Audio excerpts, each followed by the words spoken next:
안녕하세요. 주부돈TV입니다. 오늘은 25년 한국 증시가 어떻게 하면 퀀텀 점프를 할 수 있는지에 대해서 한번 이야기해 보도록 하겠습니다.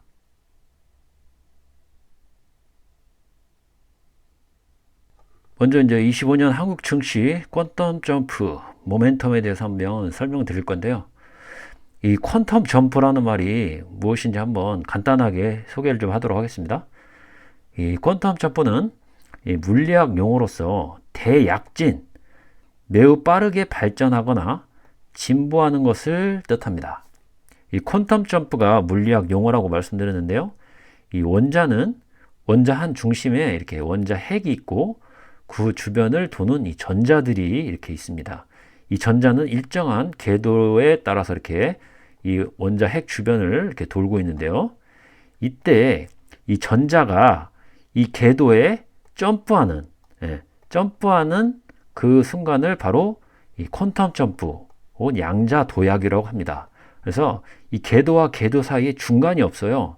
그냥 점프해서 이렇게 뭔가 크게 도약하는 이런 거를 빗대서 하는 말인데, 우리나라 이제 증시도 25년에 V자 반등이 나올 수 있다는 뜻입니다. 정신 팔고 있다가는 이 기회를 놓칠 수 있다는 거고요. 준비되지 않은 사람에게는 기회가 없다는 뜻입니다. 그래서 이번 영상을 통해서 우리 한국 증시가 퀀텀 점프를 할 수 있는 그런 모멘텀이 뭔지 아시면 좋을 것 같고요. 그 모멘텀이 도래하는 시기를 잘 기회를 포착한 다음에 증시에 한번 참여해서 그 퀀텀 점프의 혜택을 누리시면 좋을 것 같습니다. 오늘 드리고자 하는 말이 이제 상법 개정의 필요성에 대해서 좀 말씀을 드리고 싶은데요. 이 상법 개정의 핵심 쟁점이 있습니다. 뭐냐면, 먼저 일단 상법이 뭐냐면, 상법은 이 경제계의 헌법과도 같은 것입니다. 그래서 지금 핵심 쟁점은 이 상법에 나오는 이사의 충실 의무에 주주에 대한 책임을 명시하자는 거예요. 이 상법 382조의 3 보면 이사의 충실 의무가 있는데, 현행은 이사는 법령과 정관의 규정에 따라 회사를 위하여 그 직무를 충실하게 수행한다라고 되어 있습니다.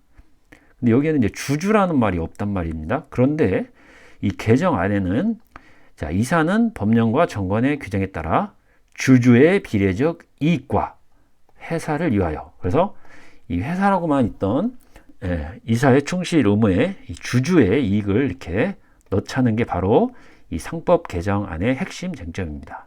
X 같은 판례가 있어요. X 같은 판례가 뭐냐면, 이사의 지금 현행 그 상법에 이사의 충실 의무 해석을 재벌, 특히 재벌, 이 회사에 우호적으로 굉장히 해석을 해서 주주에 대한 책임은 없다라고 협소적인 해석을 하고 있습니다. 그래서 이사회나 이런 데서 주주의 눈치를 보지 않고 한 결정들에 대해서 별로 법적 책임이 없다라는 그런 판례가 계속 나오고 있어요.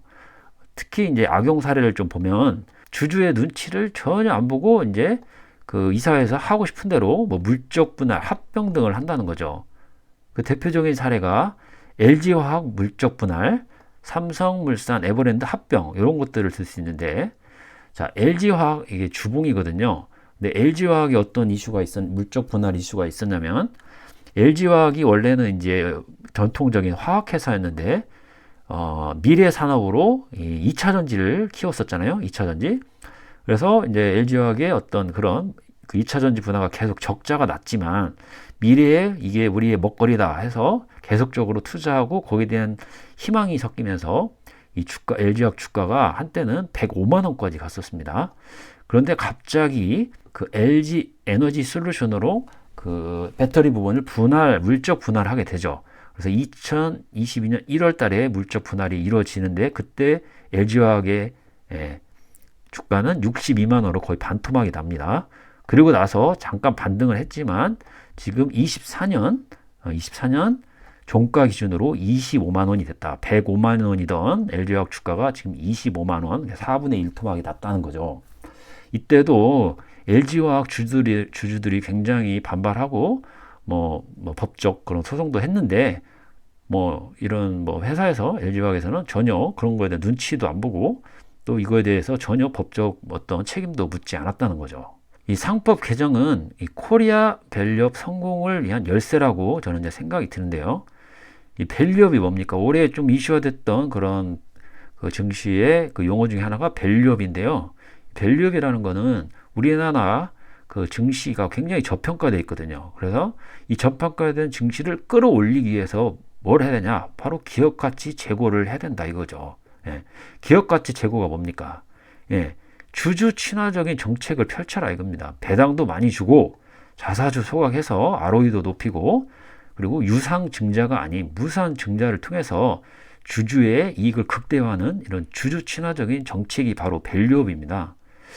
자, 그런데 이제 상법 개정을 뭐 하면 경영권을 위협할 수 있다 이런 말을 많이 씁니다. 예? 그런데 이게 말이 안 되는 게 뭐냐면 이 경영자가 주주의 눈치를 봐야 주주에게 이익되는 방향으로 회사가 성장할 수 있고 그러면 주주도 그런 경영자를 내쫓을 일이 없어요. 그런 경영자는 적극 지지한다 이거죠. 그래서 주주들이 알아서 경영권을 지켜주는 그런 선순환 구조가 이루어질 수 있다는 겁니다. 자, 그래서 계속 우리나라에서 이제 외국인들이 계속 이탈하는 상황이 벌어지는데 그 가장 큰 이유가 뭐냐면 바로 코리아 디스카운트 이런 거죠. 예. 뭔가 주주들 친화적이지 않은 그런 투명하지 않은 이런 일들 때문에 외국인들이 많이 떠나고 있고 심지어 요즘에는 국장을 떠나는 개미들이 굉장히 넘쳐나죠. 그래서 어디로 갑니까? 미장으로 가고 있죠. 예.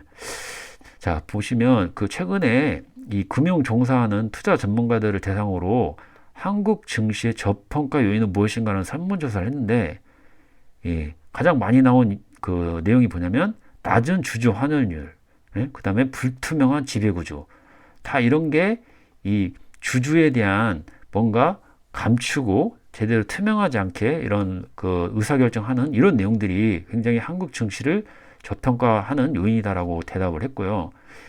최근 10년간 그 평균 그 주주 환원율을 보면 그 국가별로요. 보면 미국이 왜 돈이 몰리고 주가가 날아가는지 알겠죠. 미국 보시면 환원율이 91.4%입니다. 자, 근데 한국은 31.9%. 우리나라가 중국을 되게 무시하고 후진국이라고 하는데 거의 중국하고 비슷해요. 예. 심지어 우리나라 주주 환원율은 예, 일반 신흥시장보다 약하다는 거죠. 예. 코리아 디스카운트의 상황을 탈출구는 뭐냐? 바로 상법 개정입니다. 이 상법 개정을 통해서만이 밸류업이 완성될 수 있다는 거죠. 자, 밸류업 정책 효과를 높여보려면 어떻게 되냐는 이런 설문에도 가장 많이 대답한 내용이 뭐냐면 상법, 자본시장법 개정을 통한 지배구조 개선이 필요하다라고 이렇게 답했고 또한 세제 혜택을 통한 주주 환원 확대, 이런 주주가치 제고를 위한 내용이 가장 많이 그 투자 전문가들도 답변을 했다는 거죠. 자, 이런 상법 개정과 밸류업이 완성되면 우리 코스피가 퀀텀 점프하는 그 시점이 도래할 수 있다는 거죠. 이때 정신을 바짝 차리고 있어야 이 코스피가 퀀텀 점프하는 그 흐름에 탑승해서 많은 그 이익을 얻을 수 있다. 그런 거를 좀 설명을 드리려고 오늘 한국 증시 퀀텀 점프 모멘텀이 무엇인지에 대해서 한번 이야기해봤습니다. 네, 오늘 영상도 이 주식 투자하는데 굉장히 도움이 되었지 않을까 싶은데요. 제 생각에 동의하시면 구독과 좋아요를 눌러주세요. 감사합니다.